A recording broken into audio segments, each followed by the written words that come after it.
Okay, we're now in week 4, and the reading assignments for this week are Chapter 7, Racial Prejudice and Racial Discrimination. And in Chapter 8, we discuss egoism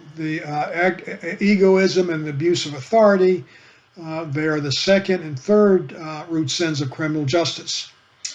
And in Chapter 7, it discusses the basic theories about racial prejudice and discrimination, including stereotyping. It also discusses the 4 roots of racism, institutional racism, including arguments for and against reverse discrimination, and the moral guidelines that condemn it. And in Chapter 8, it discusses the types of egoism and the difference between authority and power and their limits, and the ethics of means and ends, and when a righteous end justifies an immoral means.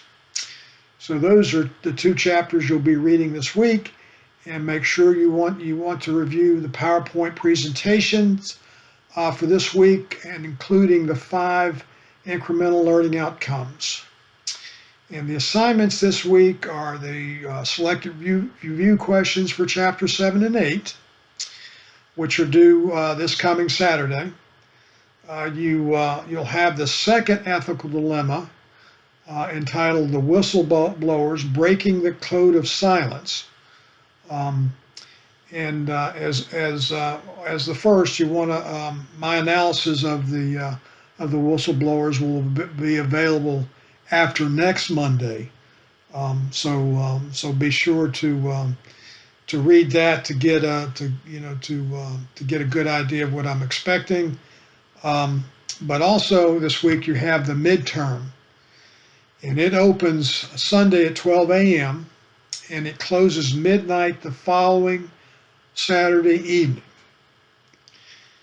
However, the lateness policy is in effect, so if it will be open until Monday of the next week. But as the lateness policy is that if you do it 1 day past the due date, it's a 10% reduction, and 2 days past the deadline, it is a 20% reduction, and after the second day, there is no option to take the exam. And this exam has 35 questions, in which there are 5 questions for extra credit. And the questions include short answer, multiple choice, multiple answer, true, false, fill in the blank, and fill in the blanks. Be prepared because you've only got 2 hours to complete it, and it must be completed in one setting. And the midterm is worth 150 points. So good luck. And that is all for week 4.